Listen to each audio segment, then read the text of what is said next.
कि Well, कभी sir, you're a very straightforward person, and I want you to respond in a very simple and candid manner. Khan साहब jail में हैं, बहुत से लोग जेल में गए, बाहर आ गए, जमानत हो गई। पाकिस्तान तहरीक इंसाफ की भी front runners, front line leaders वो नहीं हैं जो पहले थे, जो रियल फेस ऑफ पीटीआई थे। क़यादत कितना रिस्पॉन्सिबल है खान साहब के जेल में होने की वजह से?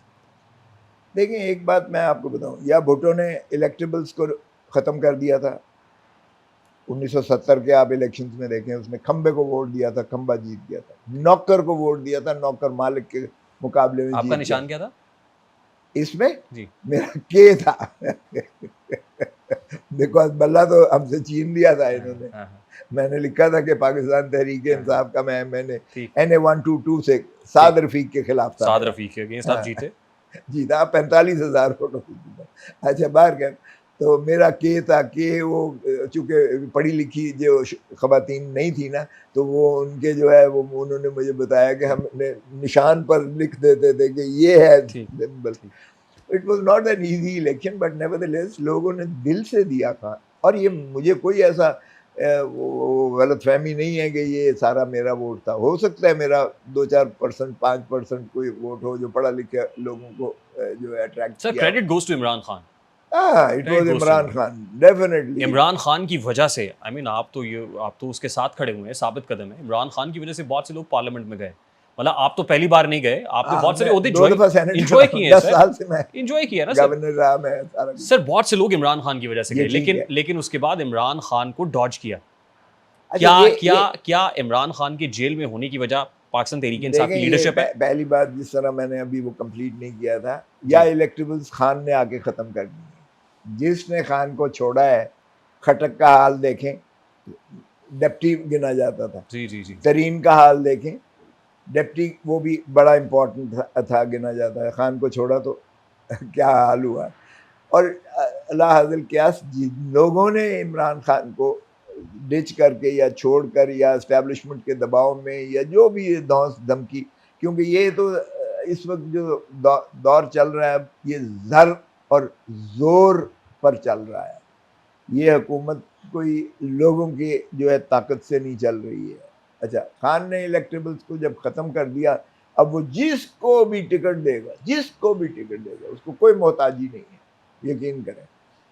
ये जितने अभी भी MNAs या बने हुए हैं, सारे भी छोड़ जाए ना, तो भी खान को कोई फ़र्क नहीं पड़ता है, यकीन करें। I am telling you, he is a heart throb. Khan किसी को भी टिकट देगा तो वो जीत जाएगा, इसलिए किसी को गलतफहमी नहीं होनी चाहिए। बट खान अंदर रहेगा तो क्या होगा सर?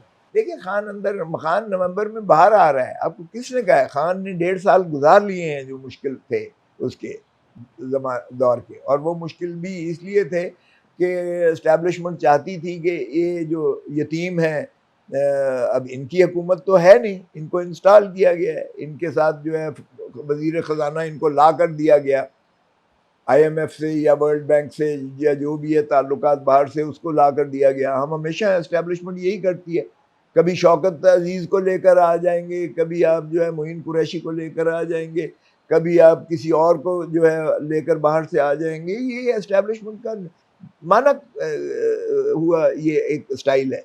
इतना डीप रूटेड सिस्टम है, और आप कह रहे हैं खान नवंबर में बाहर आ जाएगा? नहीं, देखें, डीप रूटेड जो है ना, नफ़रत बहुत हो गई है। देखें, ये इतनी नफ़रत कभी नहीं हुई थी। मैं आपको बताऊँ, 65 की जंग हो रही थी तो अभी बस स्टूडेंट्स, तो मैं वो कॉल हुई कि जी वो भड़क मारी इंडियन जनरल ने कि शाम को हम जो है स्कॉच जाके जिम खाने में लाहौर में करेंगे।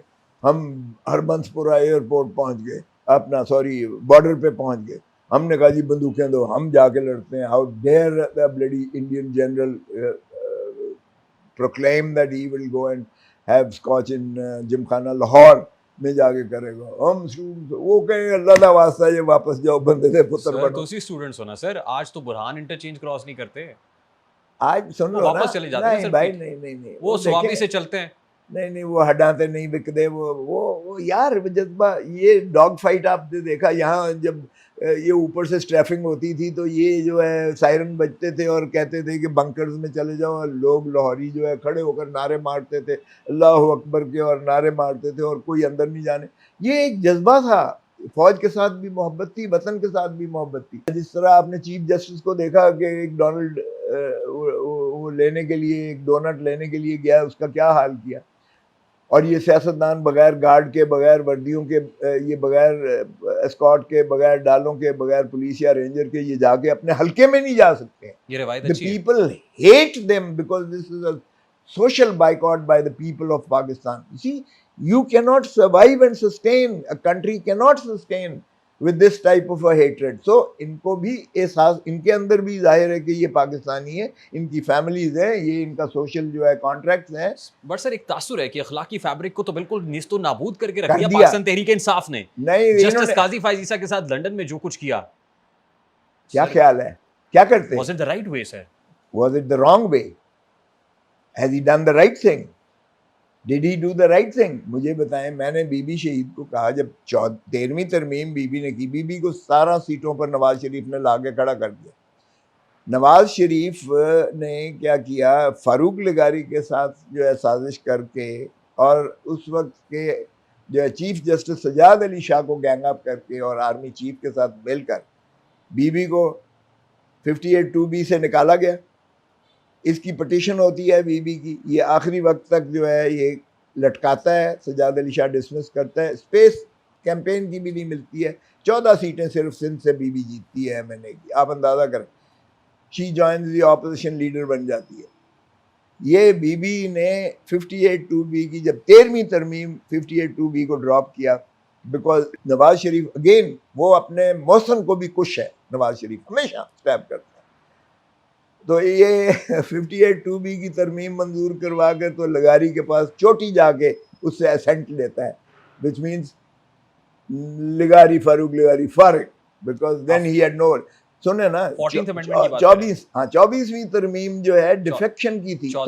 सुन ले, 14th डिफेक्शन की जब इसने बीबी ने फिर बीबी ने उसको दिया। मैंने बीबी को कहा, मैं इनका बीबी पहले ही नवाज शरीफ जो है वो मान नहीं है, वो पहले ही एक साल अपने एमएनएस को नहीं मिलता, वो तो बादशाह सलामत बन गया है। अब आपने अमीरुल मोमिनीन बना दिया उसे 14वीं तरमीम के साथ, तो वो बिल्कुल ही केयर हूट्स, बिकॉज 2/3 तो उसके पास पहले, ही डजंट नीड एनीथिंग। तो बीबी ने मुझे कहा कि खोसा साहब, मैंने अगर विल्सन मैंने मुल्क के लिए किया, मैंने जमहूरियत के लिए किया है कि कम से कम हुकूमत चले तो सही। हमारी जो है माइनॉरिटी हुकूमत थी, हमें जो है एक एमएनए माठा सा आके आंख दिखाता था इतनी बड़ी कि ये काम करो, गलत काम करवाने के लिए ये काम करो, नहीं तो मैं उधर जा रहा हूँ। And we were blackmailed, we had nothing, no way to say no to him. And this was the age of Changa Manga सियासत।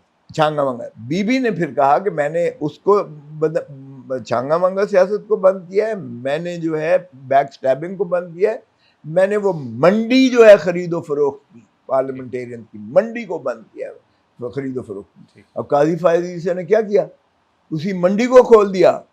ये जो इसने फैसला दिया 63A का, पिछली सुप्रीम कोर्ट ने उसकी रूह को बहाल किया था, उसी कि आप, यानी अजीब बात है कि आप मेंबर नहीं रह सकते अगर आप वोट, लेकिन वोट काउंट होगा।